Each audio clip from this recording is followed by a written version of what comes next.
수요 예배를 시작하겠습니다. 찬송가 511장입니다. 이 찬송 후에 배정래 권사님 기도하시겠습니다.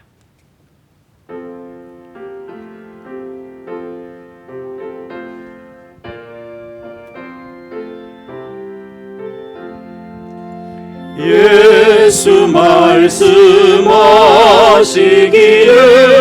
누가 오늘 이럴까 곡식이고 거둘 때니 누가 주수하리요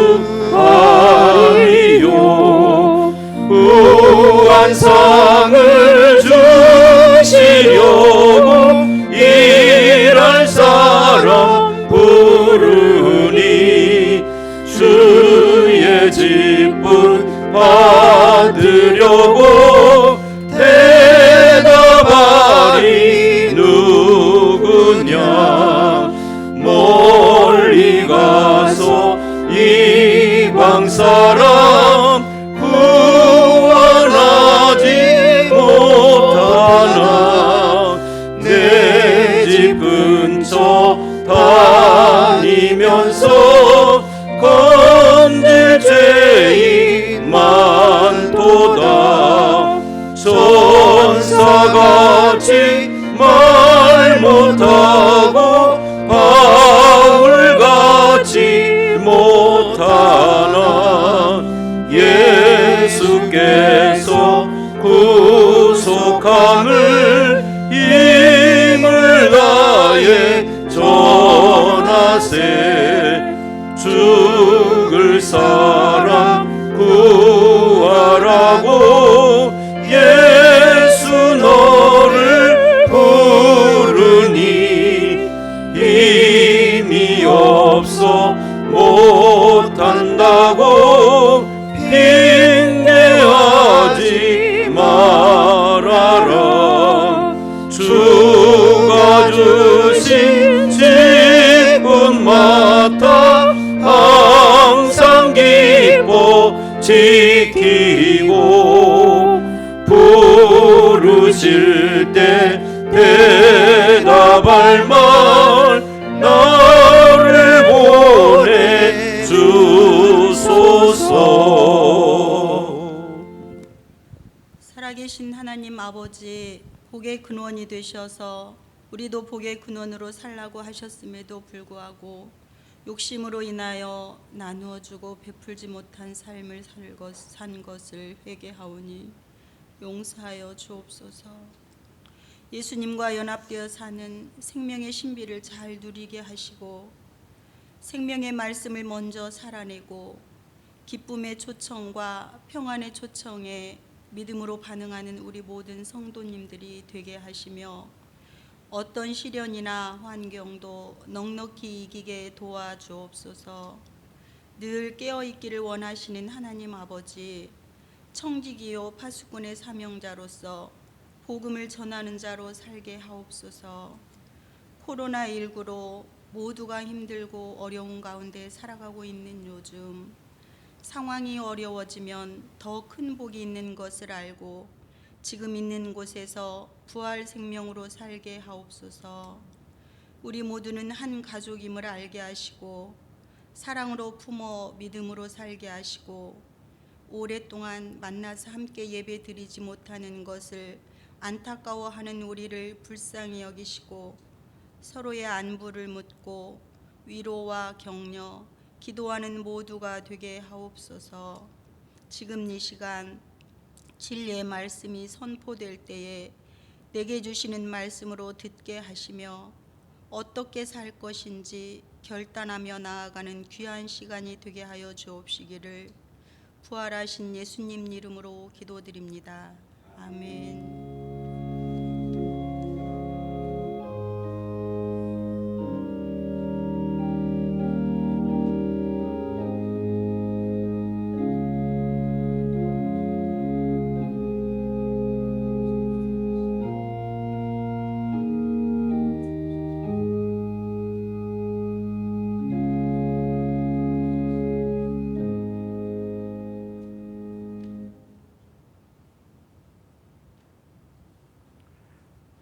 하나님의 말씀은 마태복음 28장 19절과 20절입니다. 28장 19절과 20절, 영상으로 함께하는 성도님들과 모든 이들이 다 같이 한 목소리로 마태복음 28장 19절을 읽어보도록 하겠습니다. 19절입니다. 그러므로 너희는 가서 모든 민족을 제자로 삼아 아버지와 아들과 성령의 이름으로 세례를 베풀고 내가 너희에게 분부한 모든 것을 가르쳐 지키게 하라. 볼지어다 내가 세상 끝날까지 너희와 항상 함께 있으리라 하시니라. 아멘.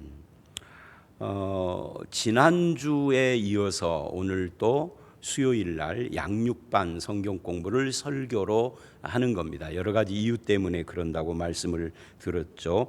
오늘이 이제 양육반 27과 마지막 양육반의 마무리과입니다. 전도에 이어지는 말씀으로 제목이 즉시 양육이에요. 지난주에 제가 수요일 날 전도에 대한 이야기를 하면서 이런 숙제를 내드렸어요. 여러분 각자가 자신의 간증문을 써 보십시오라고 했는데 우리가 성경 공부를 한다면 이거를 점검을 합니다. 그래서 둘씩 짝을 지어서 함께 나누고 그리고 그 짝 중에 상대방이 나눈 간증 중에 정말 참 잘했다라고 싶은 그런 간증이 있으면 발표해봐라. 본인이 발표하면은 쑥스러워하니까 짝이 대신 이렇게 했다라고 발표해봐라 하는 그런 순서를 갖습니다. 그리고 제가 이렇게 좀 점검도 하고요. 이제 그걸 했다고 가정을 하고 설교 시간에는 그거 할 수가 없으니까 다 가정에서도 그렇고 또 여기 몇 분 오신 분들도 다 했다고 가정을 하고 이제 진행을 합니다. 자, 이 간증문에 있어서 구원 간증입니다. 전도를 위한 거죠. 짤막하게 5분에서 10분 정도 A4 용지 한 면 정도를 준비하라라고 제가 말씀을 드렸는데 여기서 서툰 간증과 훌륭한 간증이 나누어집니다. 서툰 간증은 예를 들면 믿기 전 이야기를 할 때 너무 일방적으로 그런 문제를 이야기를 하는 구체적인 사례 없이 그 구체적인 사례가 없다는 것은 노출 신경을 건드리지 않는다는 거예요. 그렇게 하면은 서툰 간증이 되죠. 또 믿게 된 과정도 복음이 불분명하여서 듣는 사람이 이 간증만 갖고는 왜 예수를 믿어야 되는가, 어떻게 예수를 영접할 수 있는가 이런 것을 전혀 알 수도 없고 또 성경 구절도 한 구절도 안 나오고 성경 구절을 너무 많이 쓰면 안 된다. 한 구절이나 두 구절 정도 해야 된다고 제가 지난주에 말했는데 전혀 성경 구절이 안 나오면 그냥 자기 주장이 돼버리는 거죠. 또 종교적인 용어를 너무 많이 쓴다든지 이런 거 평범한 용어로 써야만 합니다. 왜? 상대편은 안 믿는 분이니까. 그다음에 믿은 후에도 내 문제가 다 해결됐다, 나는 이 행복하다 이런 쪽으로 이상주의적인 그런 것보다는 구체적으로 어떤 문제가 해결됐는지 이런 것들을 해야 하는데 그렇게 하지 못하면 이 서툰 간증이죠. 또 지나치게 설교 투로 이야기를 하고 강요를 한다든지 이런 것도 서툰 간증입니다. 그러면 훌륭한 간증은 그 반대겠죠? 믿기 전의 삶의 문제를 구체적으로 이야기를 해야 노출신경이 건드려져요. 또 믿게 된 과정도 구체적으로 일어났던 일이나 마음의 변화를 구체적으로 설명을 표현을 해야 되겠죠. 또 종교적인 낱말을 너무 많이 쓰지 않고 또 성경 구절도 너무 장황한 것보다는 한 구절이나 두 구절로 정확하게 딱 핵심을 짚어야 할 것입니다. 그리고 노출신경 건드는 문제, 설교투가 아니라 자기 고백적인 그런 것으로 해야만 이게 효과가 있어요. 자, 이제 문제는 이렇게 해서 예수를 믿겠다 하고 신앙을 결단한 사람을 어떻게 할 것인가, 이게 오늘의 주제입니다. 즉시 양육이죠. 이제 교회적으로 말하면 새신자가 들어왔어요. 내가 전도 온 사람은 아니지만 우리 여전도에 들어왔어요. 우리 구역에 왔어요. 그랬을 경우에 어떻게 할 것인가 하는 이야기입니다. 1970년대에는 한국 교회가 전도가 활발했습니다. 근데 문제는 그때는 제자 훈련이나 성경 공부가 거의 없었어요. 근데 1990년대 이후에는 제자 훈련이 강하게 일어나기 시작을 했습니다. 근데 전도가 식어졌습니다. 이 균형이 안 맞는 거죠. 둘 다 비정상입니다. 훈련이 없으면 어린애 같은 신자가 양산되고 전도가 없으면 영적인 비만증에 걸려요. 교회가 늘 30년이 지나도 그 얼굴밖에 없는 거예요. 무기력해지죠. 그러나 바울은 전도, 새신자 전도와 그리고 양육, 신학적인 깊이 이 둘을 병행했습니다. 오늘날 성도들은요, 교회를 다닌 지 20년이 돼도 신학적으로 뭐 깊이가 없어요. 어렴풋이 들은 풍월만 있는 거죠. 정확히 설명할 줄을 몰라요. 그런데 사도행전은 전도와 관계되는 말씀이라면 나머지 서신서는 전부 다 성화, 양육과 관계되는 서신입니다. 그렇다면 신약 성경은 복음, 전도, 양육 이 셋으로 나눠져 있다라고 말할 수가 있겠죠. 예를 들어서 데살로니가 교회는 설립된 지 3주밖에 안 된 교회예요. 바울이 머문 기간이 3주입니다. 그런데 그 데살로니가 교회에 바울이 편지를 썼는데 그게 데살로니가 전서 후서입니다. 거기에 보면은 오늘날 우리가 볼 때 초신자들이라고는 전혀 느껴지지 않을 만큼 그 깊이가 있어요. 깊은 내용을 다뤄요. 교회의 신비성, 사역자들의 내면의 문제와 기쁨, 주님의 재림, 성도의 삶 이런 것들을 아주 신학적인 내용들을 다룬단 말이에요.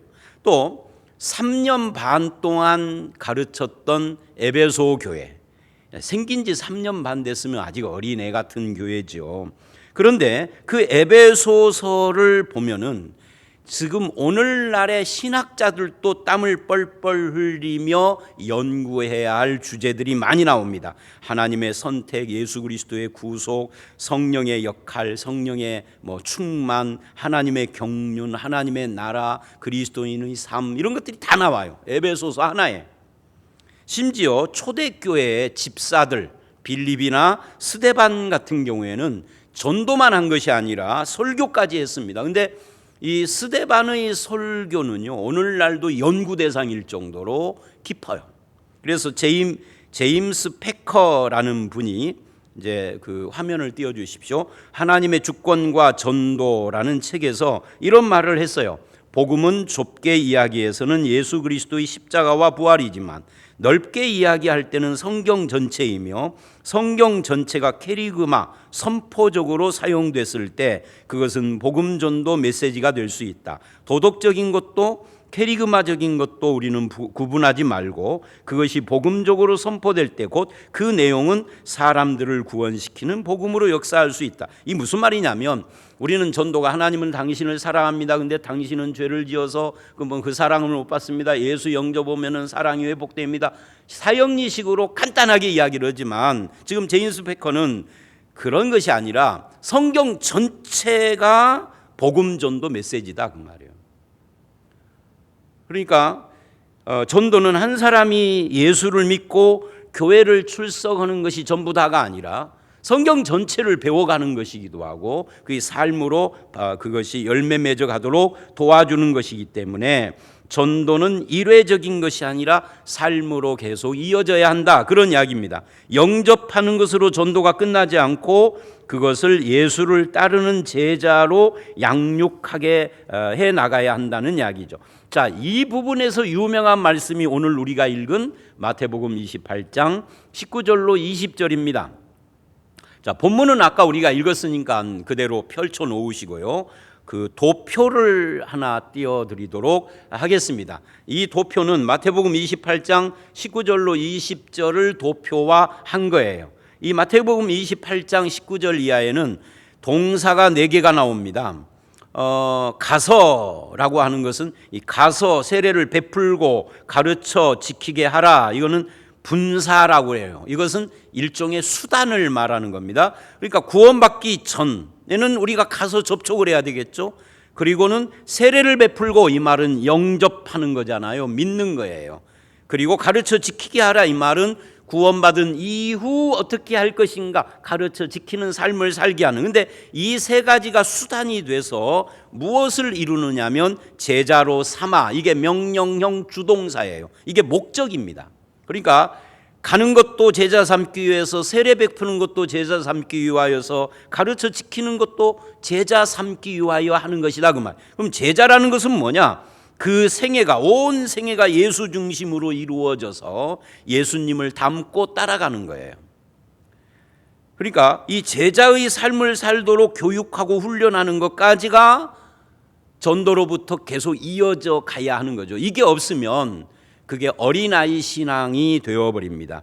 구원의 확신, 경건 생활, 성령 충만한 삶, 그리스도인의 인격과 성품, 증인의 삶, 인생관, 세계관, 직업, 가정, 자녀 양육, 사회생활, 경제활동, 국가관, 인간관, 심지어 여가생활까지도 다 그리스도인답게 훈련해 가는 것이죠. 이게 전도가 거기까지 가서 제자 되게 해야 된다. 안 그러면 싸구려 복음, 값싼 은혜라고 보네퍼 목사가 말을 했는데, 우리가 복음의 은혜를 거기까지 안 가면은 복음의 은혜가 값싼 싸구려가 되어버리는 거예요. 값을 치르는 제자가 되게 해야 그게 진짜가 되는 것이죠. 이 값을 치르려면 회개와 결단과 성숙과 헌신이 필요합니다. 이것이 양육의 목표예요. 그런 의미에서 양육의 기본 목표는 다음과 같습니다. 이 화면을 보십시오. 구원의 확신 속에 살도록 하고, 신앙관이 뚜렷해야 된다는 거죠. 규칙적인 경건 생활로, 말씀과 기도로 하나님과 교제하게 하고, 성령 충만한 삶으로 그리스도인의 성품이 형성돼 가도록 하고, 교회 생활에 능동적으로 참여해야 합니다. 예배, 사귐, 봉사, 헌신 다요. 복음의 증인으로 세상을 살게 하고, 승리의 삶, 세상의 유혹을 이기고 그 시험을 이기는 말씀의 사람이 되도록 하는 거죠. 믿음의 사람이. 그리고 청지기 인생으로 자기 인생관이 뚜렷하고 신앙으로 세계관, 가치관과 사명이 믿음 안에서 말씀으로 잘 형성돼 가는 것. 이게 이제 양육의 기본 목표입니다. 자, 이 양육에는 여러 가지 방법이 있습니다. 그 다음 도표입니다. 양육의 여러 가지 방법을 대충 이렇게 모으면 1:1 양육, 그룹 양육, 개인 양육 이렇게 있습니다. 1:1 양육을 우리는 영친 관계라고 그래요. 그러니까 상대방이 어느 정도 성장할 때까지 어떤 친구 관계, 꼭 친구가 아니더라도 1:1 관계를 맺어서 신방하고 상담하고 개인 지도를 해주는 것이고, 또 기도도 함께 하고 기도를 해주는 거죠. 그룹 양육은 교회 생활에 함께 참여를 해서 설교 듣기와 들은 뒤에 나눔, 또는 성경 공부에 참여하고 양육 프로그램에 참여하고, 함께 교회 봉사와 친교 모임에도 함께 참여하고, 이게 이제 그룹 양육이죠. 그 다음에 개인 양육, 그것은 자기가 자기를 양육하는 건데 스스로를 양육하도록 옆에서 코치해 주는 거죠. 그게 말씀과 기도 생활이라고 할 수가 있어요. 그런데 이런 양육을 잘 하려면 먼저 조건이 필요합니다. 어떤 조건이 필요하냐면 인간관계가 바탕이 돼야 돼요. 인간관계가 어그러지면 그러면 어떤 말을 해도 상대방이 안 받아들여요. 그래서 전도도 관계 정도, 양육도 관계 속에서 양육이 되는 겁니다. 상대방을 신뢰하고 좋아하고 존경하고 이러면 그 사람이 팥으로 매주 쓴다 해도 저 사람 말은 믿어, 이렇게 나가는, 그 좋은 건 아니지만 그런 관계 형성이 필요하다. 그리고 양육하는 사람의 헌신이 필요하고, 한 사람에게 집중하는 것이 필요합니다. 한 6개월 정도 이상을 또 꾸준히 해야 하고, 또 그 피양육자가 나중에는 또 다른 사람을 섬길 수 있도록 코치를 해 주는 것이죠. 그래서 이것을 정리하면 관심, 돌봄, 동행, 실천이라고 그렇게 말을 할 수가 있어요. 자, 그러면 이제 이런 것을 기본으로 놓고 즉시 양육을 실제로 어떻게 해야 할 것인가 하는 문제가 생깁니다. 먼저 구원의 확신을 점검하도록 해줘야 되겠죠. 이때는 성경 구절을 통하여서 해주는 게 좋아요. 우리 목사님이 그러는데 이렇게 믿으면 구원 받은 거래. 그건 쓸모없는 겁니다.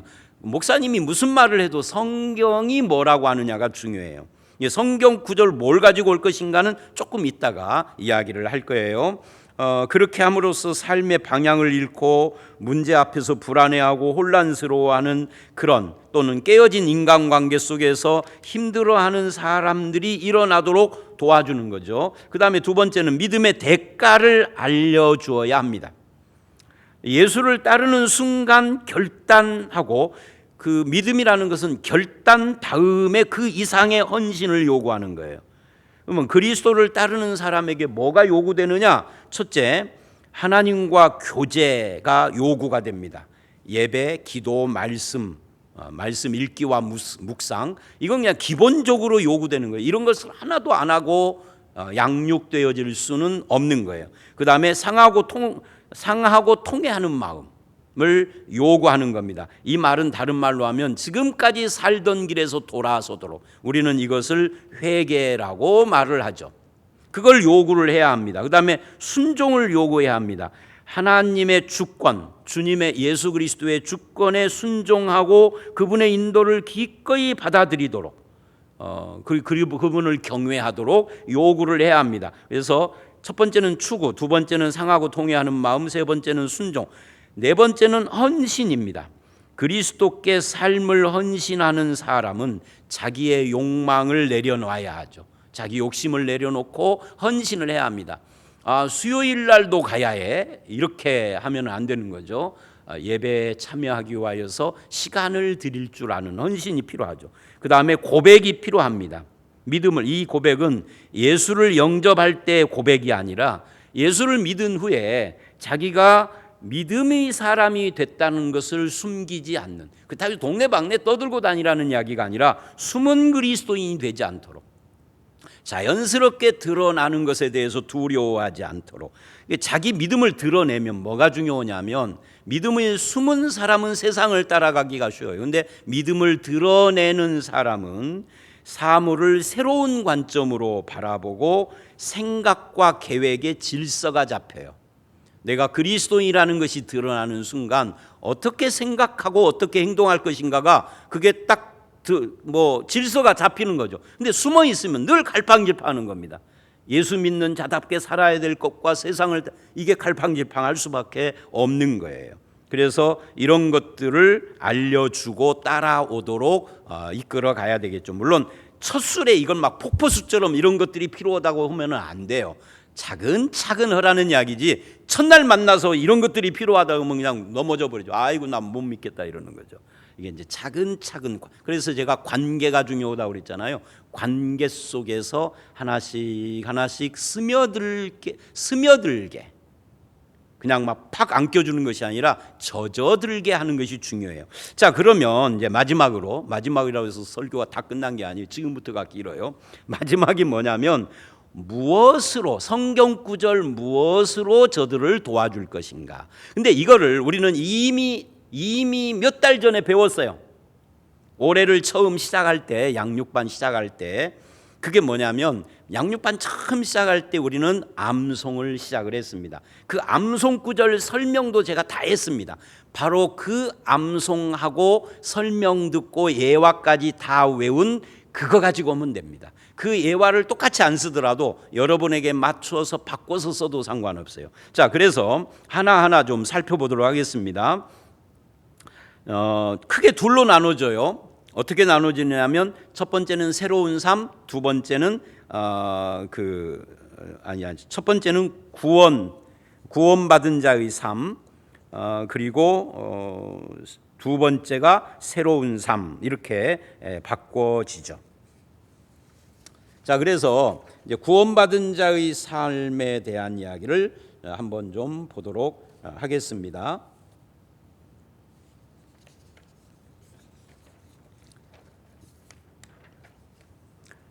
구원받은 자의 삶에서 우리가 무엇을 봐야 하느냐면, 맨 처음에 영생, 요한복음 6장 47, 48절 말씀이 있습니다. 그 요한복음 6장 47, 48절 말씀은 별명이 3단 논법입니다. 이 3단 논법이라는 것은 이런 거죠. 사람은 죽는다, 나는 사람이다, 그러므로 나도 죽는다. 이게 이제 3단 논법이에요. 요거를 본문에다 대입하면 이런 말씀이에요. 요한복음 6장 47절이 진실로 진실로, 우리 한번 읽어볼까요? 시작. 진실로 진실로 너희에게 이르노니 믿는 자는 영생을 가졌나니 내가 곧 생명의 떡이니라. 이거를 제가 이 구절을 가지고 설교를 할 때는 길게 설명을 했어요. 근데 오늘은 그 길게 앞에 서론 같은 거 다 빼버리고 말을 하겠습니다. 이 구절을 잘 보면 믿는 자는 영생을 가졌다. 이게 이제 3단 논법입니다. 이 본문이 믿는 자는 영생을 가졌다 그래요. 그런데 나는 믿는 자다. 그죠? 이거는 이제 이 본문이 나오는 것이 아니라 내가 믿는 자니까 거기다 대고. 그렇다면 이 둘을 합하면 세 번째가 뭐예요? 그러므로 나는 영생을 가졌답니다. 근데 언제 가졌느냐 할 때 예수 그리스도를 믿을 때 이미 가졌다 하는 이야기입니다. 그 근거가 뭐냐? 예수님이 생명의 떡이다. 그래서 떡을 먹으면 떡이 내 속에 들어오는 것처럼 예수 그리스도를 믿으면 예수님이 내 안에 들어오시는데 그분이 영생이다 그 말이에요.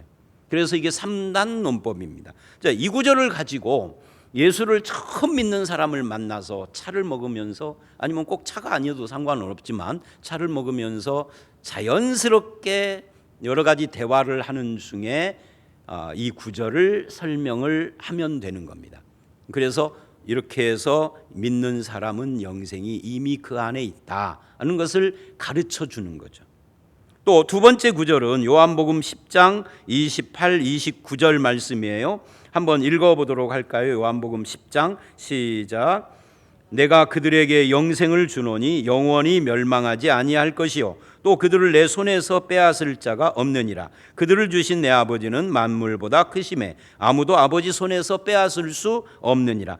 이 말씀은 악수애화예요. 악수를 어떻게 하느냐? 옆 사람하고 한번 악수해 보십시오. 보통 우리는 악수를 이렇게 하죠. 그냥 사람 만나면 아이고 안녕하십니까 하고 하듯이. 근데 여기서는 그렇게 악수를 하면 안 되고 옆 사람을 그 손목을 잡아 보세요. 그러면 이제 한쪽은 잡고 한쪽은 잡힌 거가 되죠. 이 잡은 사람이 예수님이라는 거예요. 이 본문에서 나는 잡힌 자가 되고, 그런데 또 다른 쪽을 또 누군가가 잡았어요. 이 잡은 분이 누구냐면 만물보다 크신 아버지다 그래요. 만물이라는 것이 우주 만물입니다. 우주보다 크신 하나님이 내 손 하나를 잡고 나를 위하여 죽으신 예수님이 내 손에 나머지를 잡고 양쪽에서 나를 잡았다 그 말. 뭐 하려고 잡았다는 거죠? 뺏기지 아니하기 위해서. 그래서 우리에게 주신 영생은 절대 빼앗길 수가 없다 하는 이야기를 지금 하는데, 그럼 나는 뭐를 할 것이냐 할 때 이 본문에서는 그냥 내가 잡혀 있기만 하잖아요. 빌립보서 3장 12절을 보면 뭐라고 이야기를 하느냐면 이렇게 이야기를 합니다. 빌립보서 3장 12절 여러분이 찾아서 한번 읽어보시면 좋겠어요. 화면에는 아마 안 띄어질 겁니다. 이렇게 이야기를 합니다. 내가, 바울이 하는 말이에요. 내가 이미 얻었다 함도 아니요 온전히 이루었다 함도 아니라 오직 내가 그리스도 예수께 잡힌 바 된 그것을 잡으려고 달려가노라. 사도 바울이 자기가 모든 것을 배설물로 여기고 예수를 믿는데 지금 예수 믿는 자기의 현재의 모습을 어떻게 표현을 하느냐면 잡으려고 달려간다. 인데 잡으려고 달려가기 전에 내가 잡힌 바를 먼저 말을 해요.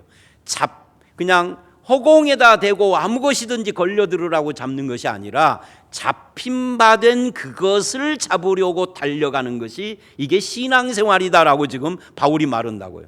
그러니까 주님이 나를 잡은 것은 절대 안 변하는 거죠. 내가 주님을 잡는 거예요. 그 다음에, 그러니까 순서가 주님이 잡는 것이 먼저고 내가 그것을 잡는 거예요. 이것은 우리에게 기독교가 뭐냐 하는 것을 보여주는 아주 중요한 표현이기도 합니다. 기독교라는 것은 내가 주님을 위하여 무엇을 함으로써 하나님의 행동을 끌어내는 것이 아니라 하나님이 나를 위하여 무엇을 한 것에 대한 반응이에요. 주님이 나를 잡았기 때문에 내가 잡힌 그것을 잡으러 가는 거고, 주님이 나를 사랑했기 때문에 나도 주님을 사랑하고 이웃을 사랑하는 겁니다. 주님이 나를 위하여 십자가에 죽으신 구속의 은혜 때문에 내가 헌신하는 겁니다. 그죠? 그러니까 기독교는 순서를 바꾸는 거예요. 예수를 믿기 이전에는 모든 것의 순서가 내가 먼저였습니다. 내가 뭐를 했다, 내가 뭐를 안 했다 이거였어요. 주어가 나였죠. 근데 예수를 믿은 뒤에는 하나님이 나를 사랑했다, 하나님이 나를 구원했다, 하나님의 은혜가 나와 함께 하신다, 하나님이 내가 부르셨기 때문에 내가 아멘 응답하고 목사가 됐다예요. 내가 무엇을 해서 하나님이 부른 것이 아니에요. 그러니까 기독교의 신앙의 모든 것은 반응이죠. 반응. 하나님에 대한 반응이에요. 내가 하나님을 움직이는 것이 아닙니다. 하나님의 은혜와 역사가 나를 움직이는 반응이다 그 말이에요. 감사라고 하죠, 그것을. 세 번째 구절은 이게 이제 별명이 구원의 확신인데요. 이 구원 제목이 앞에 둘은 영생이고 이제 구원의 확신 요한복음 5장 24절인데 이 별명이 마이산의 구름다리예요. 한번 읽어보도록 하겠습니다. 시작. 내가 진실로 진실로 너희에게 이르노니 내 말을 듣고 또 나 보내신 이를 믿는 자는 영생을 얻었고 심판에 이르지 아니하나니 사망에서 생명으로 옮겼느니라. 마이산의 구름다리라는 별명을 가지고 있습니다. 마이산 그림을 띄워 보시면 혹시 있나요? 진안에 보면은 마이산이라고 두 봉우리가 마주보는 산이 있어요. 근데 제가 그 진안에서 10년 4개월을 목회를 했기 때문에 잘 아는데요. 우리 집 창문 열면은 마이산이 딱 보이는 그런 곳에 살았기 때문에. 근데 순마이산은 인간이 못 올라가요. 앞마이산은 인간이 올라갑니다. 그래서 저도 여러 번 올라가 봤어요. 교인들 오고 거기 올라가서 뭐 예배도 드려보고 그랬는데, 그래서 앞마이산을 우리가 인간이라고 가정을 하면 순마이산은 인간이 못 올라가니까 하나님이라고 이 가정입니다. 가정을 하면 원래 인간은 하나님의 형상이기 때문에 하나님과 긴밀한 교제를 갖는 관계였어요. 형상이라는 거죠. 주님을 닮은 자예요. 그런데 인간이 죄를 지음으로 이 교제의 관계가 깨져버렸습니다. 이게 죄라고 하는 것은 하나님과의 분리예요. 그 결과가 죽음입니다. 죄의 삭은 사망이요. 죽음으로 끝나는 게 아니라 죽은 뒤에는 심판이 있으리니 히브리서 9장 27절. 그래서 인간의 최대 문제가 죄, 사망, 심판입니다. 이 문제를 해결하지 않으면 인간에게 소망이 없어요. 근데 인간의 힘으로 이 문제를 해결할 수가 없습니다. 과학이 지금보다 1000배를 발달해도 이건 해결할 수가 없는 겁니다. 교육으로도 안 되는 겁니다. 그래서 하나님이 자기 아들 독생자 예수 그리스도 성자 하나님을 인간의 모습으로 보내준 겁니다.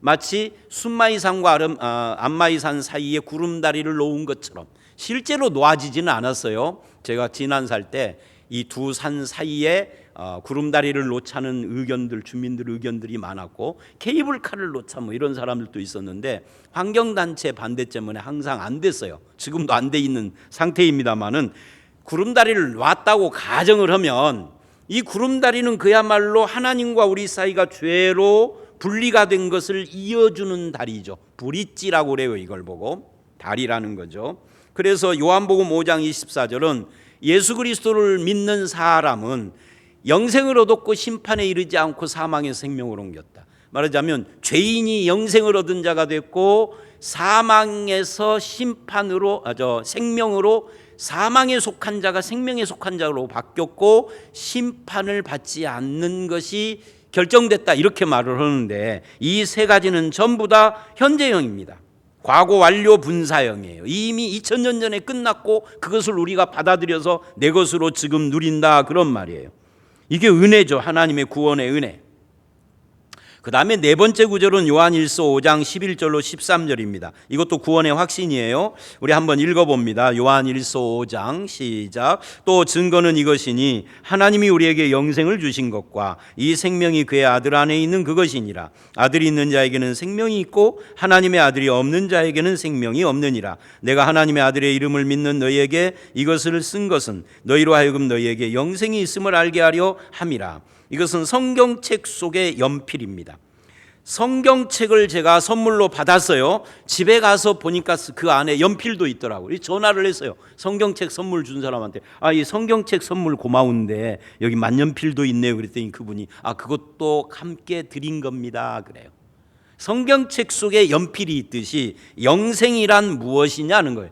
영생이란 예수 그리스도 안에 있는 생명이다. 이걸 지금 설명하는 것이 요한일서 5장 11절로 13절입니다. 자, 이게 무슨 말이냐면 이렇게 한번 생각을 해 보십시오. 천국에서는 영원히 살까요, 안 살까요? 영원히 살죠. 그래서 영생이라고 합니다. 지옥에서는 영원히 살까요, 아니면 천년만 살까요? 지옥에서는 마가복음 9장 47절로 49절을 보면 그 지옥은 구더기도 죽지 않고 불도 꺼지지 않고 사람마다 불로 소금치듯함을 받는다라고 표현을 해요. 그러니까 지옥에서도 영원히 안 죽고 살아요. 다만 거기서 고통을 당하는 거죠. 그렇다고 해서 영원히 안 죽는다고 영생이라고 안 부릅니다. 영벌이라고 합니다. 그렇다면 영생이라는 개념은 영원히 안 죽는 걸 말하는 것이 아니라 다른 개념이다 그 말이에요. 그 다른 개념이 뭐냐? 오늘 본문 11절을 보면 이렇게 말을 해요. 또 증거는 이것이니 하나님이 우리에게 영생을 주신 것과, 하나님이 우리에게 영생을 주신 것을 지금부터 증거하겠다. 그렇고 선언을 해놓고, 첫째, 이 생명이 그 아들 안에 있는 그것이다. 그러니까 하나님이 우리에게 영생 주신 첫 번째 증거가 이 영생이 예수 안에 있다, 이렇게 말을 하는 거예요. 이 예수 안에 영생이 있다는 말이 무슨 말입니까? 이런 이야기죠. 예수님은 누구냐? 하나님이시죠. 그래서 이 세상에 영원한 것이 뭐예요? 영원한 것은 아무것도 없어요. 태양도 영원하지 않아요. 우주도 영원하지 않아요. 이것은 기독교가 말하는 게 아니라 과학자들이 하는 말이에요. 우주도 영원하지 않다는 거, 태양이 식어가고 있다고 과학자들이 하는 말입니다. 빅뱅 이론도 그걸 증명을 합니다. 자, 그런데 성경은 이 세상이 영원한 건 아무것도 없습니다. 인간의 영혼도 영원한 게 아니에요. 하나님이 창조한 것이기 때문에. 근데 영원한 것이 딱 하나 있다고 그래요. 그게 뭐죠? 하나님입니다. 그런데 예수님이 하나님입니다. 그래서 하나님이 영생이시다 이 말이에요. 알기 쉽게 말하면 하나님 안에 생명이 영생이다 그 말이에요. 이걸 축약하면 하나님이 영생이다. 근데 그 하나님이 인간으로 오신 것이 예수님이다. 그래서 예수님이 영생이다, 그런 이야기예요. 이것을 성경도 증거를 합니다. 요한복음 14장 6절, 내가 곧 길이요 생명이니, 내가 길이요 진리요 생명이, 내가 생명이다. 예수님이 생명이라는 거예요. 우리는 이 구절 굉장히 유명하죠. 예수가 생명이라는 말을 어렸을 때부터 교회 다니면서 들었지만 이게 예수님이 영생이다 이렇게 생각을 못한 거예요. 같은 말인데 예수님이 영생입니다. 왜? 예수님이 하나님이시니까. 자, 이 첫 번째 것이 이해가 되면 두 번째는 쉬워요. 그래서 두 번째가 뭡니까? 12절, 아들이 있는 자에게는 생명이 있고 아들이 없는 자에게는 생명이 없다. 왜?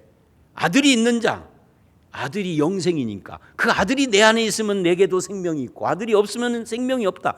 그러니까 영생, 즉 구원은 예수 그리스도와의 관계지 예수와의 관계 이외의 것에는 구원이 존재하지 않습니다. 빡빡머리 도올 김용옥이처럼 기독교 이외에도 구원이 있는 것처럼 말하는 자들은 다 사입입니다. 가짜입니다. 거짓 선생. 우리가 베드로 후서 2장에서 거짓 선생 이야기를 4번이나 설교 시간에 최근에 주일날 했었는데, 그 거짓 선생이 그런 사람들을 말하는 거예요. 신천지 이만희만 해당되는 게 아니에요. 신천지 이만희는 교활한 자고, 빡빡머리 도올 김용옥 같은 자들은 고상하게 이단인 거죠. 그죠? 잘못된 것입니다. 거짓 선지자, 거짓 선생들입니다. 아들이 있는 자에게 생명이 있다. 왜? 아들이 생명이시니까. 그러면 아들이 있다 없다는 것은 어떤 의미냐? 소유 개념이 아니라 13절은 이렇게 말을 합니다. 내가 하나님의 아들의 이름을 믿는 너희에게 이것을 쓴 것은 너희로 하여금 너희에게 영생이 있음을 알게 하려 함이라. 즉 아들이 있다 없다 하는 것은 예수를 믿는다 안 믿는다라는 뜻이다 그 말입니다. 그렇다면 지금 예수를 믿는 우리에게는 이미 영생이 있다 하는 것을 말하는 거다. 그래서 요한복음 17장 3절을 보면 이런 말씀을 해요. 영생은 얻는 이가 주어져. 영생이 뭐냐를 설명을 해요. 요한복음 17장 3절이 영생은 곧 유일하신 참 하나님과 그가 보내신 자 예수 그리스도를 아는 것이다 그래요. 이 안다라는 말은 지식을 말하는 게 아니라 관계입니다. 기노스코, 즉 깊은 관계 속에서 그분과 관계 맺기를 한 사람이 이게 영생을 얻은 자다 그 말이에요. 이것을 요한 1서에서는 영생이신 예수가 내 안에 있다라고 말을 합니다. 안에 있다, 이게 깊은 관계 속에 들어갔다. 이걸 우리가 영접이라고 그래요. 그죠? 그게 영생이에요. 그렇다면 여러분 영생 받았습니까? 이 말은 여러분은 예수 믿으십니까? 하고 동의어라고요. 예수를 믿으시는 여러분은 영생을 얻은 또는 구원을 얻은 사망에서 생명으로 이미 옮겨진 그런 분들이십니다. 이런 구절을 가지고 그 양육해야 할 상대방을 만나서 매주 한 구절이나 두 구절을 가지고, 한 구절이 너무 짧으면 두 구절 정도, 세 구절은 너무 많아요. 두 구절 정도 가지고 이야기를 하면 30분 이상 대화가 가능해요. 여기 뭐 일방적으로 설명하는 것이 아니라 대화를 하는 거니까 질문도 올 것이고 피드백을 받을 것이니까 그렇게 해 나가는 거예요. 한 6개월 정도를. 그러면서 신앙을 정착시켜 가는 거죠. 다섯 번째 구절은 구원의 확신 세 번째인데 로마서 8장 28절입니다. 우리 한번 읽어보도록 하겠습니다. 시작. 우리가 알거니와 하나님을 사랑하는 자 곧 그 뜻대로 부르심을 입은 자들에게는 모든 것이 합력하여 선을 이루느니라. 하나님이 미리 아신 자들을 또한 그 아들의 형상을 본받게 하기 위하여 미리 정하셨으니 이는 그로 많은 형제 중에서 맏아들이 되게 하려 하심이니라. 또 미리 정하신 그들을 또한 부르시고 부르신 그들을 또한 의롭다 하시고 의롭다 하신 그들을 또한 영화롭게 하셨느니라. 이 말씀은 별명이, 제목은 구원의 확신인데 별명이 선이란 무엇인가입니다. 여러분, 이 구절이 말하는 28절의 선이 뭘까요? 많은 기독교인들이 오해를 합니다. 이 선을 결과적으로 모든 것이 잘 되는 거라고. 근데 이 본문은 그런 뜻이 아닙니다. 왜 그런 뜻이 아니냐면 이 구절은 로마서의 구원론인 로마서 1장부터 8장의 결론이기 때문이에요. 그래서 이 구절은 구원의 서정이라고 합니다. 서정이라는 말은 구원의 순서라는 말이에요. 자, 그걸 도표로 보여드리도록 하겠습니다. 어떤 것이냐면 이런 겁니다. 28절을 우리가 지금 읽었는데 29절과 23절을 읽어보시면 지금 도표에서 보는 것 같은 저런 것으로 정리가 됩니다.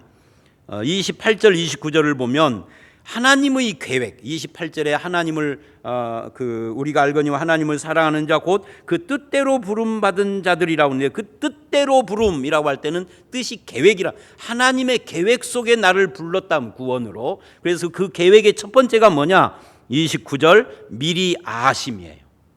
미리 아신 자를 정하시고 정하신 자를 부르신 겁니다. 그리고 그 부르심을 받은 사람이 거듭나는 사람이 되는데 그때 회개와 믿음이 필요한 겁니다. 이 본문에서는 회개와 믿음이 빠져 있지만 이걸 보충하면 회개와 믿음. 자, 그런데 미리 아시고 정하시고 부르시고 거듭남까지는 누가 하는 거냐면 하나님이 하시는 거예요. 우리가 느끼는 것이 아니에요. 나는 전혀 인지하지 못하거나 느끼지 못하도 하나님 쪽에서 이런 계획을 차근차근 이렇게 해오는 거죠. 구원받고 나서 인생에 대해서 눈이 열리고 보니까 그때 그 사건, 그때부터 하나님은 역사하셨구나. 나는 그 후로 20년 후에 예수 믿었지만, 예를 들면 저는 예수님을 영접한 것이 고등학교 때예요. 근데 5살 때부터 교회는 다녔어. 어떻게? 우리 집에 아무도 예수 안 믿는데 교육 욕심이 있는 우리 어머니 아버지가 교회 유치원을 보냈단 말이죠. 왜? 그때는 교회 유치원 말고는 유치원 자체가 전국적으로 없었어. 교회가 우리나라 교육의 산실이잖아요. 대학도 교회부터 시작을 했고 중고등학교도 그렇고 유치원 같은 경우에는 사실은 이 80년대 90년대까지는요 그 무인가 교회 유치원, 어린이집, 그것이 유치원의 거의 대부분이었습니다. 인간한 유치원은 그 당시에 그리 많지가 않았어요. 지금은 거의 다 인가로 바뀌었지만, 그래서 그 유치원, 교회 어린이집 교사 양성 학교까지 있었잖아요, 서울에. 그 정도로 이제 저희 때는 뭐 50년대니까 더군다나 6.25 직후니까 유치원이 교회 말고는 없었어요. 그러니까 기독교인이 아닌데 우리 어머니 아버지가 저를 큰아들이라 이제 교육 욕심으로 유치원을 보낸 거예요. 내가 알기로는 우리 동생들은 유치원 안 보냈어. 이제 큰아들한테 집중을 한 거죠. 큰아들 키워보니까 별거 아니니까 그 다음부터는 아는 거겠지. 제가 생각하기에 그래요. 그때부터 나는 예수를 영접은 안 했지만 하나님은 역사를 하고 있었던 거예요. 근데 성경은 뭐라고 그러냐면 5살 때가 아니라 이미 창세전부터 하나님은 역사하고 있었다. 너를 위한 계획을 갖고 있었다. 이렇게 말을 한다. 그래서 미리 아시고 계획하셔서 정하시고 부르시고 거듭남 중생까지도 내가 하는 것이 아니라 성령이 오시는 거죠. 그럴 때 내가 하는 것은 어디서부터예요? 회개와 믿음이죠. 이건 반응입니다. 반응. 하나님의 부르심에 대한 반응으로 여기서부터 내가 하는 거예요. 그래서 회개와 믿음. 그래서 회개하고 믿으면 요한복음 1장 12, 13절 뭐라고 그래요? 자녀되는 권세를 주셨는데 누가 믿느냐 할 때 위로부터 난 자가 믿는다 그런 겁니다. 즉 거듭난 자가 믿는다. 그러니까 믿어서 거듭나는 것이 아니라 논리 순서가 거듭난 자가 믿는 거예요, 사실은. 근데 이제 현실 속에서는 내가 거듭났다 이걸 느끼지 못하니까 믿음이 앞선 것처럼 보일 뿐이죠. 자, 이렇게 믿는 자, 회개하고 믿는 자를 의롭다 하시고 칭의죠.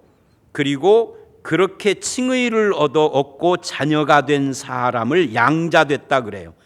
그리고는 마지막 결론이 선인데 그 선이 29절에서는 아들의 형상이 이루어지는 거고 30절에서는 영화롭게 되는 겁니다. 이걸 구원의 완성이라. 그러니까 선, 아들의 형상, 영화롭게 됨 이건 같은 이야기의 다각적인 측면일 뿐입니다.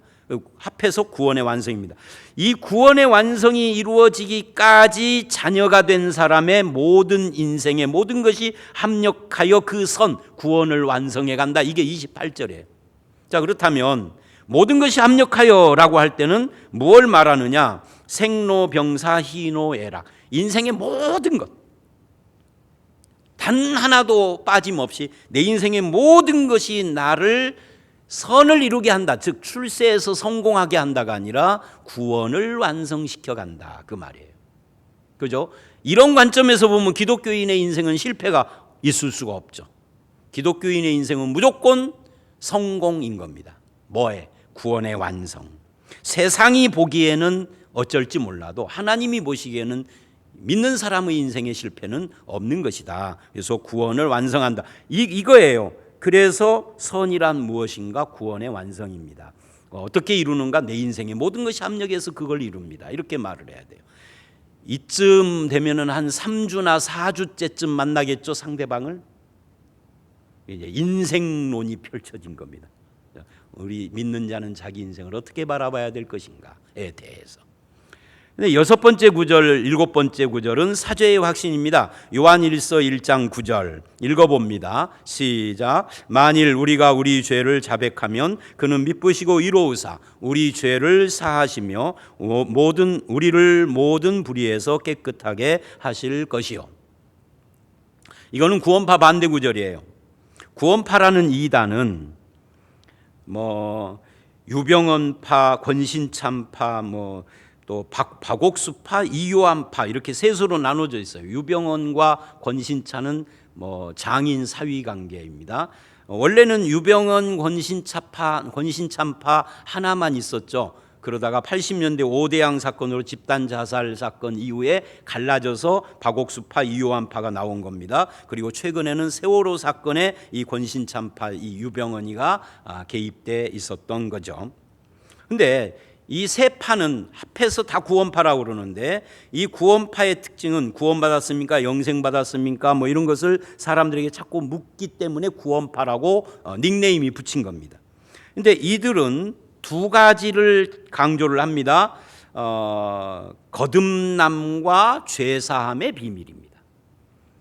근데 이 거듭남, 저들이 말하는 거듭남은 아까 우리가 로마서에서 그 하나님께로부터 위로부터 나는 거듭남이 아니라 자기가 깨닫는 거듭남입니다.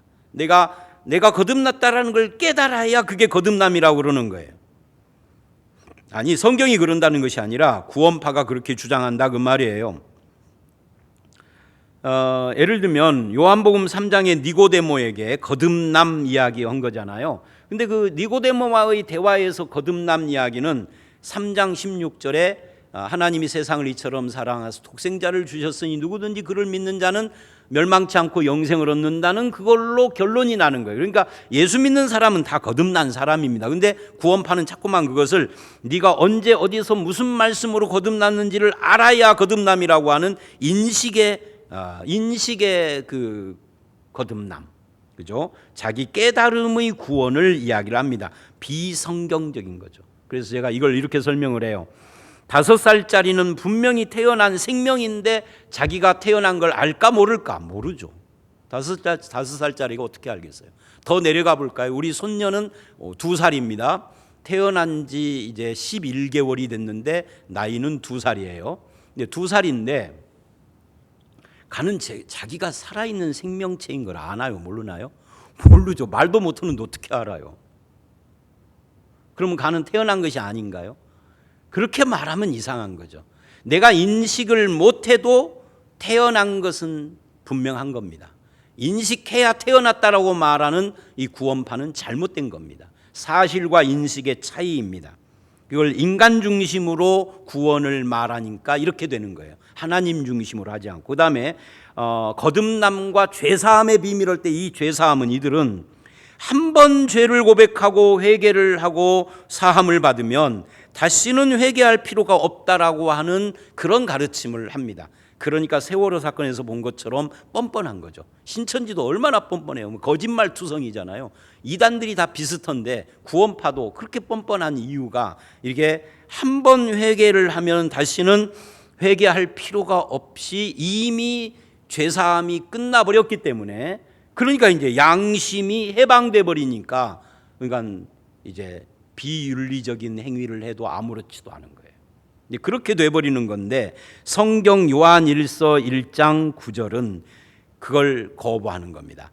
1장 7, 8절과 10절을 보면 빛이신 하나님과 교제, 사귐이 있으려면 죄 없다 하면은 거짓말쟁이다 그래요. 진리가 없다. 그런 다음에 9절에서 그럼 어떻게 해야 되느냐? 죄를 자백해라. 자백하면은 우리를 불의에서 깨끗게 하시고 그래서 빛이신 하나님과 교제할 수 있게 된다라는 것이 요한 1서 1장의 주제입니다. 그러니까 무조건 죄 사함을 받았어도 또 죄를 지으면은 자백을 해야 되죠. 그 다음에 7번째 구절은 사죄의 확신입니다. 그렇게 자백하는 사람에게 어떻게 하나님이 죄를 사하시는가를 보여주는 거예요. 한번 읽어봅니다. 이사야 53장 6절입니다. 시작. 우리는 다 양 같아서 그릇 행하여 각기 제 길로 갔거늘 여호와께서는 우리 모두의 죄악을 그에게 담당시키셨도다. 이거는 왼손의 찬송가예요. 왼손에다 찬송가를 올려놓고 이 찬송가를 죄라고 하면 이 왼손은 납니다. 내가 죄를 지어서 죄인입니다. 그런데 이렇게 이 본문은 말합니다. 우리는 다 양 같아서 그릇 행하여 각기 제 길로 갔습니다. 이게 죄입니다. 제 길로 간 것. 가서 뭐를 했느냐가 중요한 게 아니에요. 그런데 여호와께서는 우리 무리의 죄악을 그에게 담당시키셨다. 이게 이제 전도 폭발에서 나오는 예화인데요. 이 죄를 예수님이 담당했다. 담당하고 뭐를 한 거죠? 십자가를 지신 거죠. 그렇게 해서 우리가 회개할 수 있는 길을 열어주신 거예요. 그래서 우리가 속죄를 받을 수 있게 된 거죠. 그리고 8번째 구절은 교회입니다. 제목이 교회인데 세 구절입니다. 첫 번째가 에베소서 2장 22절 21절 2절입니다. 한번 읽어보도록 하겠습니다. 시작. 그 안에서 건물마다 서로 연결하여 주 안에서 성전이 되어가고 너희도 성령 안에서 하나님이 거하실 초소가 되기 위하여 그리스도 예수 안에서 함께 지어져 가느니라. 이 구절은 별명이 이거예요. 교회란 무엇인가? 대답이 뭐냐? 교회는 건물이 아니고 건물 성전이 아니고 사람 성전이다. 그러니까 이 본문에서요, 건물마다 서로 연결하여 할 때 이 건물은 상징적인 것입니다. 예를 든 거예요. 예를 든 거. 실제 건물이 아니라 건물마다 서로 연결하여 주 안에 성전이 되어져 가는 것처럼 너희도 성령 안에서, 그러니까 결국 너희가 성전이다를 말하려고 하는 예화가 건물 이야기예요. 우리도 하나님이 거하실 처소처럼 지어져 가고 있다. 예수 안에서. 내가 성전이라는 거죠. 그런데 왜 건물마다라고 여러 개를 말했느냐면 나 한 사람이 예수를 영접하면 성전일 뿐만 아니라 너가 예수를 영접하면 너와 내가 하나의 성전이로 가고 이게 100이면 100, 1000이면 1000이 다 같이 하나의 성전을 이루어간다는 의미에서 건물마다 그런 거예요. 그러니까 여기서 핵심은 우리가 성전이라는 거죠. 왜? 예수님이 성전이시니까. 그래서 고린도전서 3장 16절은 이렇게 말을 합니다. 너희가 성전인 것과 하나님의 성령이 너희 안에 있는 것을 알지 못하느냐. 그런 의미에서 건물을 성전이라고 하는 것은 불법이에요. 복음이 아니에요. 그거는. 그 다음에 9번째 구절도 교회인데 에베소 4장 16절입니다. 한번 읽어봅니다. 시작. 그에게서 온 몸이 각 마디를 통하여 도움을 받음으로 연결되고 결합되어 각 지체의 분량대로 역사하여 그 몸을 자라게 하며 사랑 안에서 스스로 세우느니라.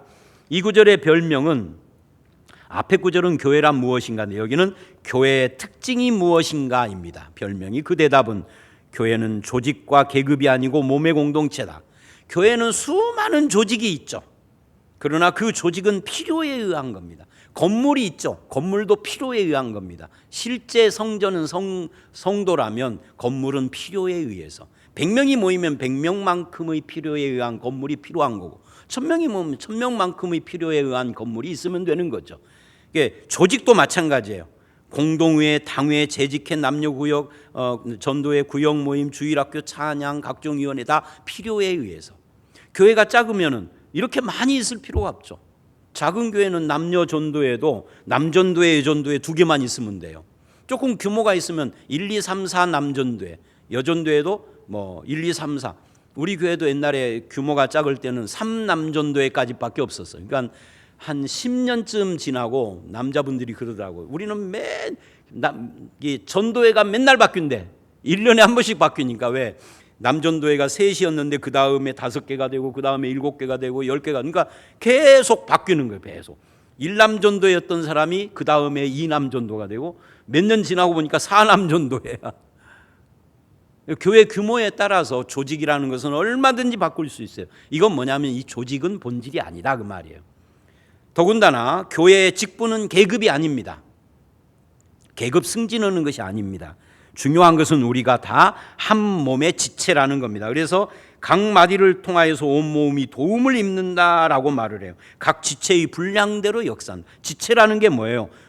큰 몸의 하나하나, 손가락 하나, 발가락 하나, 눈, 귀, 코, 이런 것이 바로 성도들이라는 거죠. 그것들이 모아져서 하나의 교회를 이룬다. 분량대로 역사한다. 분량대로 일한다는 거죠.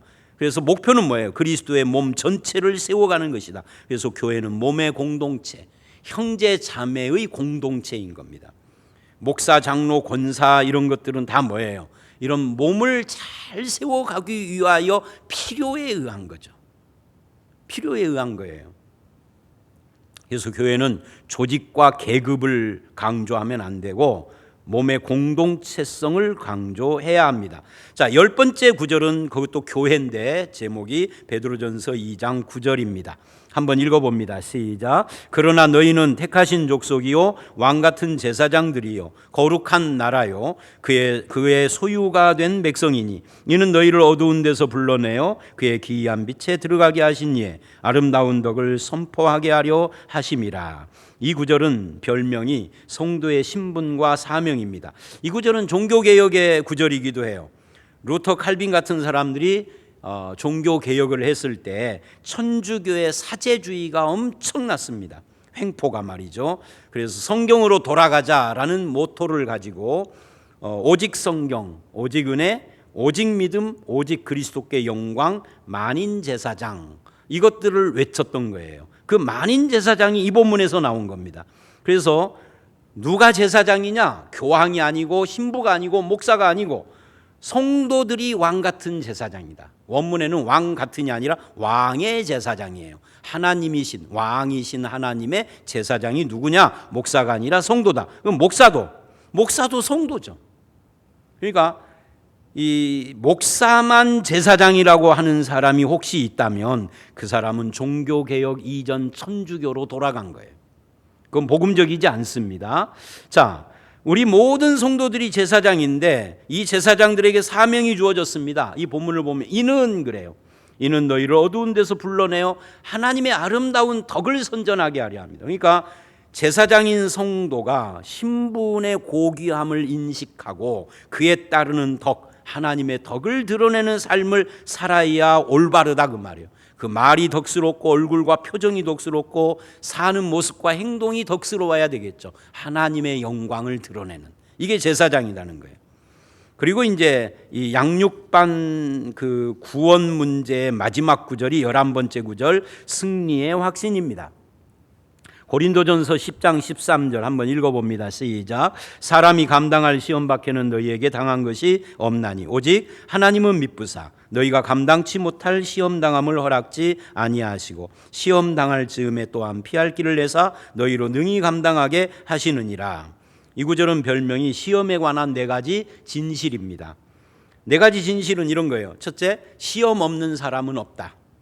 누구나 다 시험을 당합니다. 나만 당하는 시험이 아닙니다. 마태복음 4장을 보면 예수님도 시험을 당하는데 어떻게 당하느냐 하면 성령께 이끌려 마귀에게 시험 당했다 그래요. 그러니까 성령의 인도받으면 시험 안 받는 것처럼 말하는 것은 그거는 잘못된 겁니다. 시험은 받으시지만 죄를 짓지는 않은 거죠. 예수님도 시험을 당했다면 모든 인간이 시험을 받습니다. 시험 없는 인생은 없습니다. 이게 첫 번째요. 그 다음에 그 모든 시험은 다 하나님이 허락해야만 나에게 오는 겁니다. 그래서 사탄의 시험, 사람으로부터 오는 시험, 세상으로부터 오는 시험, 자기의 연약함 때문에 오는 시험, 환경으로부터 오는 시험, 여러 가지 시험이 있는데 거기에 하나님의 시험도 있는 거죠. 어떤 시험이든지 간에 하나님이 허락을 해야만 한다. 그래서 욥의 시험을 사탄이 하는데 누가 허락하죠? 하나님이 허락해야만 해요. 거기 그렇다면 하나님이 허락한다는 것은 거기에 뜻이 있다는 것을 말하는 하나님의 뜻이. 그걸 잘 시험을 받아 이기면 신앙이 더 단단해지고 성숙해지는 거죠. 그 다음에 3번째 진실은 하나님은 감당할 시험만 허락하신다. 우리가. 그 다음에 4번째는 만약 감당하지 못할 것 같으면 피할 길을 낸다. 그래서 감당하게 하신다. 그러니까 피할 길을 주어서 피해버리는 것이 아니라 피할 길을 주어서 감당하게 하는 거예요. 오늘날은 이 피할 길을 주어서 도망가는 그리스도인들이 너무 많아요. 피할 길을 주시는 하나님 때문에 감당하는 성도가 될 때 열매를 맺는 거죠. 자, 그리고 이제 이 사람을 세우는 암송 구절이 어디까지 가느냐면 나머지 12구절 새로운 삶까지 가는데 이거를 하면 너무 시간이 오바돼요. 여기까지가 딱 적절한 것 같아요. 그래서 이런 구절들을 가지고 오늘 제가 다 설명을 못합니다만은 양육반 맨 처음 설교 시작을 할 때 성경 구절 가지고 제가 설교를 했어요. 그거를 참고하시면 됩니다. 이런 구절들을 가지고 한 번 만날 때 한 2구절 정도를 가지고 만나서 대화식으로 사람을 세워주는 건데 이 양육반의 2번째 구절인 새로운 삶은요. 그것만 좀 띄워주십시오. 도표, 동그라미, 수레바퀴. 이게 이제 내비게이터 선교에서 만든 구절이기 때문에 이런 도표를 거기서 갖다가 쓰는 건데요. 중심 되신 그리스도, 말하자면 그리스도를 우리의 중심에 우리의 그 주인으로 삼고, 그래서 이걸 주권 인정이라고 그래요. 주인으로 삼고 말씀과 기도로 하나님과 교제하고, 그 다음에 교회에서는 성도와 교제하고, 세상에서는 증인의 삶을 사는 것. 이 6가지, 중심 되신 그리스도와 그리스도께 순종이라고 하는 이 6가지가 기독교인의 베이직 라이프, 기본적인 생활이라는 거니까 구원 문제를 쭉 11개의 구절을 가지고 쭉 다룬 뒤에는 그러면 기독교인으로서 뭐부터 우리가 어떻게 하며 살 것인가를 하나님을 주인 삼고 말씀 기도로 묵상하는 삶, 교회 생활, 세상에서 증인된 삶, 이런 것들을 가르쳐 주면 되는 거예요. 그렇게 되면은 제가 보기에는 앞에 6주, 이거 6주, 그러면 12주 합하면은 뭐지? 3개월. 조금 더 느려진다고 하면은 4개월 정도는 충분히 이 구절들을 가지고 가능하다라는 생각을 하게 됩니다. 자, 오늘 여기까지인데 오늘 말씀의 주제가 뭐였죠? 오늘 말씀의 주제는 즉시 양육입니다. 예수 믿은 한 사람을 어떻게 도와줄 것인가 하는 문제를 말을 했어요. 마지막에 이 구절들은 그 도와주는 구체적인 방법, 이미 여러분들이 외우고 계시는 그 구절을 가지고 도와줘라. 내가 모르는 걸 가지고 하려고 그러면 힘드니까 이미 알고 암송까지 한 그거 가지고 하면 되는 거예요. 그러면 전혀 부담될 것이 없죠. 그렇게 해서 여러분 주변에 많은 초신자들이 여러분 때문에 신앙이 견고하게 서가는 열매가 맺어지시기를 주의 이름으로 축원합니다. 함께 기도하겠습니다. 하나님 아버지, 전도는 양육으로 열매를 맺을 때 진정한 열매를 맺게 되어질 텐데 우리 서부중앙교회가 전도에도 힘을 쓰지만 그렇게 해서 새로 온 사람들을 말씀으로 잘 양육하고 도와주고 그래서 정말 견고한 신자들로 세워가는 세상 속에서도 정말 바른 신앙인으로 살아갈 수 있도록 도와주는 그런 성숙한 성도들이 더 많이 생기도록 주님 인도하여 주시옵소서. 예수님 이름으로 기도드려 싸움나이다. 아멘. 광고 말씀은요, 지금처럼 이렇게 영상으로 예배하고 하다가 어느 날 코로나가 좀 더 많이 진정되면, 지금도 많이 진정돼 가고 있죠. 정부에서 어떻게 정책을 이렇게 펼쳐갈 것인지를 봐가면서 모이는 예배를 이제 부활을 시키게 될 겁니다. 언제가 될지는 몰라요. 5월 초가 될지 뭐 6월 초가 될지는 모르지만 그렇게 하되 당분간 뭐 한 달 정도나 뭐 봐서 뭐 2달을 그럴 수도 있고 오후 예배 없이 1, 2부 예배를 4부 예배로 지역별로 이렇게 돌아가면서 하도록. 이번 주에 1지역이 1부 예배 왔다면 다음 주는 2지역, 세 번째 주에는 3지역이 1부 예배 오고 이렇게. 그리고 이제 사정이 있는 분들은 자기가 선택한 예배 시간에 갈 수 있는데 너무 많이 사정이 생기면 안 됩니다. 왜냐하면 이렇게 하는 이유가 한 번 예배에 200명에서 250명 정도, 우리 교인이 출석 인원이 1000명에서 1200명 그 사이인데 뭐 늘 결석자가 있고 그러니까 그래서 250명 정도를 예상하고 이렇게 서로 떨어져 앉아야 하기 때문에 그렇게 하는 것이라 그걸 여러분 염두에 두고 지금부터 생각을 좀 해 놓으셨으면 합니다. 코로나 사태가 계속되더라도 영상으로 예배하시고 신앙생활을 게을리하지 않고 또 새벽 기도에도 좀 그 음성 파일로 들으시면서 말씀 묵상에 동참을 해 주시고요. 또 한 가지는 5, 6월호 매일 성경이 와 있습니다. 근데 이제 출석하게 되면은 매일 성경을 많이 사가시는데 출석을 안 하시니까 매일 성경을 안 사가시는 분들이 많아요. 그래도 사실은 매일 성경이 지금처럼 출석 예배를 하지 않을 때 더 필요한 거 아니겠습니까? 가족끼리 함께 예배하고 해야 하니까. 그래서 이 매일 성경을 어른용, 아이용 이렇게 나눠져 있습니다만 일단 어른용 교회에 연락을 좀 하셔서 문자를 주시던 전화를 하시던 하셔서 5, 6월로 저희가 평상시처럼 몇백 권을 갖다 놔야 하는데 이게 안 나가면 문제가 있어서 신청자 숫자를 봐가지고 가지고 오려고 그래요. 그러니까 신청자가 500명이면 500권에서 조금 더 이렇게 얹어서 뭐 한 550권이나 600권 이렇게 갖고 오고요. 300명이면은 뭐 한 350이나 400권 갖고 오고 이러려고 그러니까 여러분들 좀 귀찮더라도 그 좀 사무실이나 부목사님들에게 문자를 주시던 전화를 주시던 해서 우리 가정이 몇 권 필요합니다. 이걸 좀 해주셨으면 좋겠고 어린이나 청소년 매일 성경도 각 부서 전도사님이나 목사님들에게 말씀을 하셔서 구입을 하셨으면 좋겠습니다. 매일 성경이 지금처럼 필요한 때가 없어요. 요즘이 정말 매일 성경 꼭 해야 하는 시절이잖아요. 교회 출석을 못하니까 그렇게 하시고 또 이제 교회가 여러 가지 모이지는 못해도 운영을 해야 하고 또 뭐 인건비도 나가고 선교비, 구제 뭐 이런 것도 정상으로 다 나가고 있거든요. 해외 선교든 국내 선교든 구제든 다 정상으로 아직까지는 빠져본 적이 없고 줄인 적이 없어요. 그러려면 헌금이 좀 정상으로 들어와야 되는데 솔직히 말하면 헌금이 정상으로는 안 들어오고 있습니다. 그래서 여러분들이 이제 계좌로 해주시고 계좌로 하기가 어려우시면은 모았다가 나중에 출석할 때 한꺼번에 하시면 되겠습니다. 이상입니다. 515장 찬송하시고 예배를 마치도록 하겠습니다.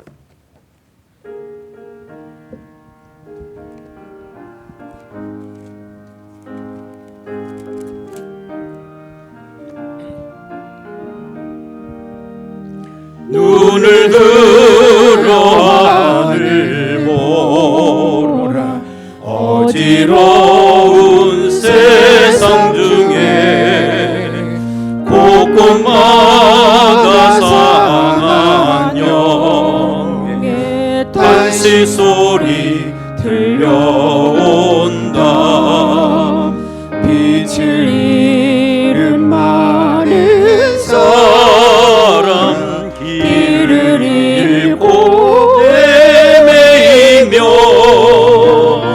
당자처럼 기진하니 믿는 자여 어이 알고 눈을 들어 하늘 보라. 어두워진 세상 중에 외치는 자 많건만은 생명수는 말라서라. 죄를 속하신 주님 선한 일꾼 찾으시나. 대답하리 어디 있나.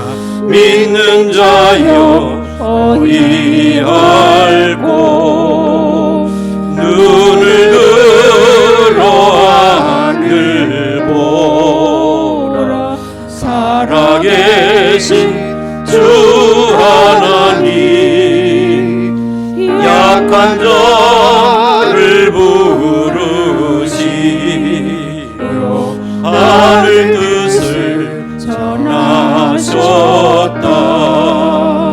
생명수는 홀로 예수 처음이요 나중이라. 주님 너를 부르신다.